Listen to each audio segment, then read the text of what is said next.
बलि का एक बड़ा हितैषी और घनिष्ठ मित्र जंभासुर था। अपने मित्र के गिर जाने पर भी उनको मारने का बदला लेने के लिए वह इंद्र के सामने आ खड़ा हुआ। जय श्री राधे कृष्ण। श्रीमद् भागवत महापुराण के अष्टम स्कंद की कथा है। मैं शैलजा अपने चैनल पर आप सबका हार्दिक स्वागत करती हूँ। आशा करती हूँ आप सब स्वस्थ एवं प्रसन्न होंगे। श्रीमद् भागवत महापुराण में देवासुर संग्राम की समाप्ति की कथा है। तो कथा शुरू करते हैं। श्री शुकदेव जी कहते हैं, अथो सुराः प्रत्युपलब्ध चेतसः परस्य पुंसः परयानुकंपया।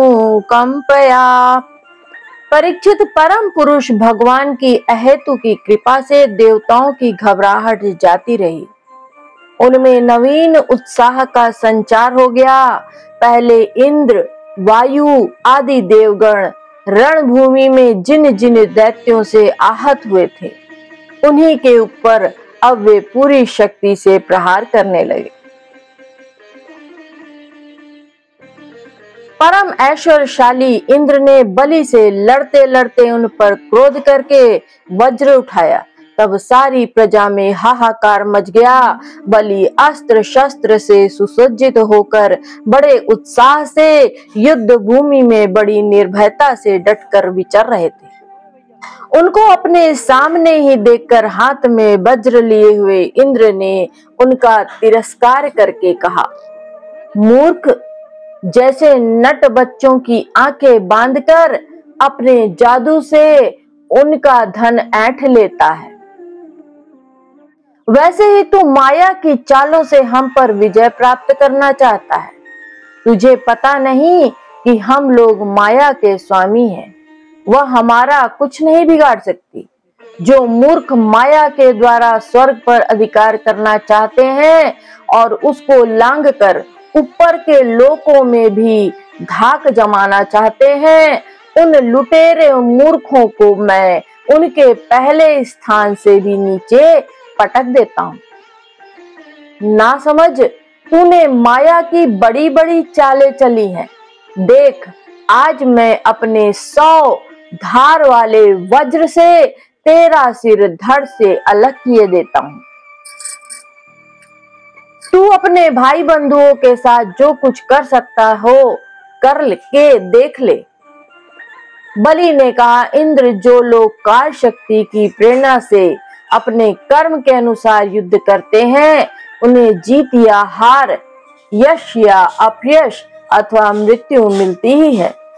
इसी से ज्ञानी जन इस जगत को काल के अधीन समझकर ना तो विजय होने पर हर्ष से फूल उठते हैं और ना तो अपकीर्ति, हार अथवा मृत्यु से शोक के ही वशीभूत होते हैं। तुम लोग इस तत्व से अनभिज्ञ हो। तुम लोग अपने को जय पराजय आदि का कारण कर्ता मानते हो, इसलिए महात्माओं की दृष्टि से तुम शोचनीय हो। हम तुम्हारे मर्म स्पर्शी वचन को स्वीकार ही नहीं करते, फिर हमें दुख क्यों होने लगा। श्री शुकदेव जी कहते हैं, वीर बलि ने इंद्र को इस प्रकार फटकारा। बलि की फटकार से इंद्र कुछ झेप गए। तब तक वीरों का मान मर्दन करने वाले बलि ने अपने धनुष को कान तक खींच खींच कर बहुत से बाण मारे। सत्यवादी देव शत्रु बलि ने इस प्रकार इंद्र का अत्यंत तिरस्कार किया। अब तो इंद्र अंकुश से मारे हुए हाथी की तरह और भी चिढ़ गए। बलि का आक्षेप वे सहन न कर सके। शत्रुघाती इंद्र ने बलि पर अपने अमोघ वज्र का प्रहार किया। उसकी चोट से बलि पंख कटे हुए पर्वत के समान अपने विमान के साथ पृथ्वी पर गिर पड़े। बलि का एक बड़ा हितैषी और घनिष्ठ मित्र जंभासुर था। उसने अपने मित्र के गिर जाने पर भी उनको मारने का बदला लेने के लिए वह इंद्र के सामने आ खड़ा हुआ।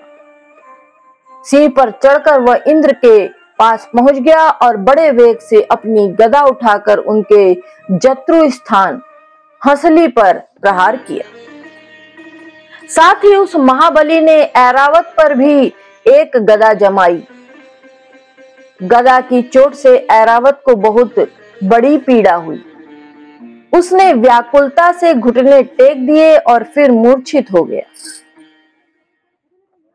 उसी समय इंद्र का सारथी मातली हजारों घोड़ों से जुता हुआ रथ ले आया और शक्तिशाली इंद्र ऐरावत को छोड़कर तुरंत रथ पर सवार हो गए। दानव श्रेष्ठ जंब ने रणभूमि में मातली के इस काम की बड़ी प्रशंसा की और मुस्कुराकर चमकता हुआ त्रिशूल उसके ऊपर चलाया। मातली ने धैर्य के साथ उस असह्य पीड़ा को सह लिया। तब इंद्र ने क्रोधित होकर अपने वज्र से जंब का सिर काट डाला। देवर्षि नारद से जंभासुर की मृत्यु का समाचार जानकर उसके भाई बंधु नमुची बल और पाक झटपट रणभूमि में आ पहुंचे। अपने कठोर और मर्म स्पर्शी वाणी से उन्होंने इंद्र को बहुत कुछ बुरा भला कहा। जैसे बादल पहाड़ पर मूसलाधार पानी बरसाते हैं, वैसे ही उनके ऊपर बाणों की झड़ी लगा दी। बलि ने बड़े हस्त लाघव से एक साथ ही 1000 बाण चलाकर इंद्र के 1000 घोड़ों को घायल कर दिया। पाक ने 100 बाणों से मातली को और 100 बाणों से रथ के एक एक अंग को छेद डाला। युद्ध भूमि में यह बड़ी अद्भुत घटना हुई। फिर एक ही बार इतने बाण उसने चढ़ाए और चलाए। नमुची ने बड़े बड़े 15 बाणों से, जिसमें सोने के पंख लगे हुए थे, इंद्र को मारा और युद्ध भूमि में वह जल से भरे बादल के समान गरजने लगा। जैसे वर्षा काल के बादल सूर्य को ढक लेते हैं, वैसे ही असुरों ने बाणों की वर्षा से इंद्र और उनके रथ तथा सारथी को भी चारों ओर से ढक दिया। इंद्र को न देखकर देवता और उनके अनुचर अत्यंत विह्वल होकर रोने चिल्लाने लगे। एक तो शत्रुओं ने उन्हें हरा दिया था और दूसरे अब उनका कोई सेनापति भी नहीं रह गया था। उस समय देवताओं की ठीक वैसे ही अवस्था हो रही थी जैसे बीच समुद्र में नाव टूट जाने पर व्यापारियों की होती है। परंतु थोड़े ही देर में शत्रुओं के बनाए हुए बाणों के पिंजरे से घोड़े, रथ, ध्वजा और सारथी के साथ इंद्र निकल आए। जैसे प्रातःकाल सूर्य अपनी किरणों से दिशा, आकाश और पृथ्वी को चमका देते हैं, वैसे ही इंद्र के तेज से सब के सब जगमगा उठे। वज्रधारी इंद्र ने देखा कि शत्रुओं ने रणभूमि में हमारी सेना को रौंद डाला है। तब उन्होंने बड़े क्रोध से शत्रु को मार डालने के लिए वज्र से आक्रमण किया। परीक्षित उस 8 धार वाले पैने वज्र से उन दैत्य भाई बंधुओं को भी भयभीत करते हुए उन्होंने बल और पाक के सिर काट दिए। परीक्षित अपने भाइयों को मरा हुआ देखकर नमुची को बड़ा शोक हुआ। वह क्रोध के कारण आपे से बाहर होकर इंद्र को मार डालने के लिए जी जान से प्रयास करने लगा। इंद्र, अब तुम बच नहीं सकते। इस तरह ललकारते हुए एक त्रिशूल उठाकर वह इंद्र पर टूट पड़ा।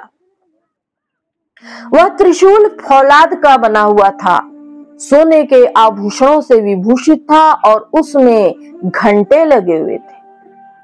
नमुची ने क्रोध के मारे सिंह के समान गरजकर इंद्र पर वह त्रिशूल चला दिया। सुखदेव जी कहते हैं, परीक्षित इंद्र ने देखा कि त्रिशूल के बड़े वेग से मेरी ओर आ रहा है, तो उन्होंने अपने बाणों से आकाश में ही उसके हजारों टुकड़े कर दिए और उसके बाद देवराज इंद्र ने बड़े क्रोध से उसका सिर काट लेने के लिए उसकी गर्दन पर वज्र मारा। यद्यपि इंद्र ने बड़े वेग से वह वज्र चलाया था, परंतु उस यशस्वी वज्र से उसके चमड़े पर खरोंच तक नहीं आई। यह बड़ी आश्चर्यजनक घटना हुई कि जिस वज्र ने महाबली वृत्रासुर का शरीर टुकड़े टुकड़े कर डाला था, नमुची के गले की त्वचा ने उसका तिरस्कार कर दिया। जब वज्र नमुची का कुछ ना बिगाड़ सका तो इंद्र उससे डर गए। वे सोचने लगे कि दैव योग से संसार भर को संशय में डालने वाली यह कैसी घटना हो गई। पहले युग में जब ये पर्वत पांखों से उड़ते थे और घूमते फिरते भार के कारण पृथ्वी पर गिर पड़ते थे, तब प्रजा का विनाश होते देखकर इसी वज्र से मैंने उन पहाड़ों की पांखें काट डाली थी। त्वष्टा की तपस्या का सार ही वृत्रासुर के रूप में प्रकट हुआ था, उसे भी मैंने इस वज्र के द्वारा काट डाला था। और भी अनेक दैत्यों जो बहुत बलवान थे और किसी अस्त्र शस्त्र से जिनके चमड़े को भी चोट नहीं पहुंचाई जा सकती थी, इसी वज्र से मैंने मृत्यु के घाट उतार दिए थे। वही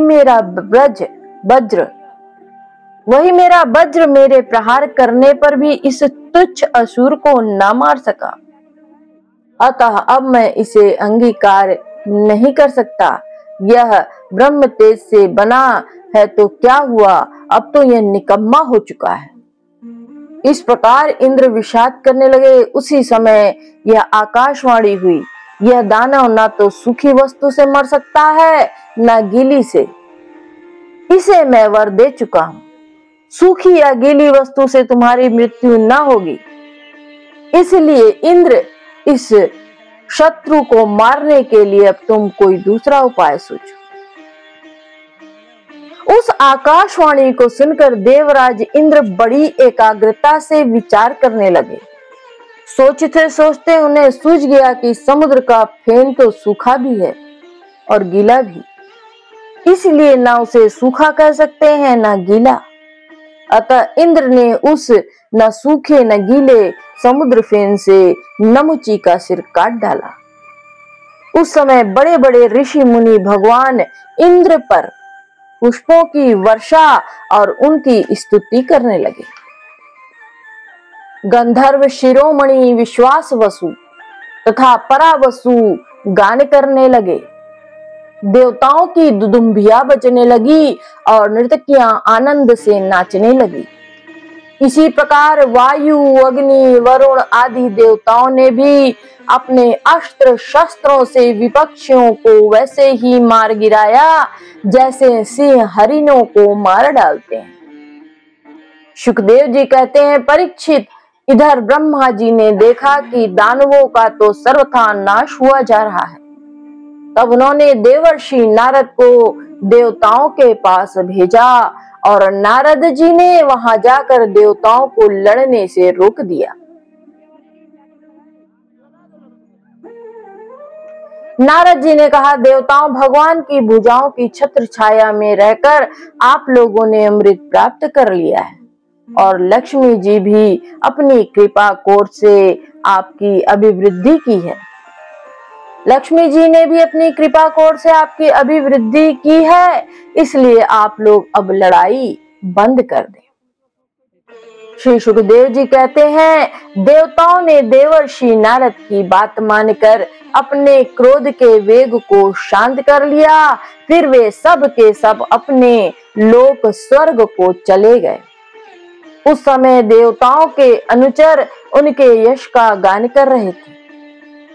युद्ध में बचे हुए दैत्यों ने देवर्षि नारद की सम्मति से वज्र की चोट से मरे हुए बलि को लेकर अस्ताचल की यात्रा की।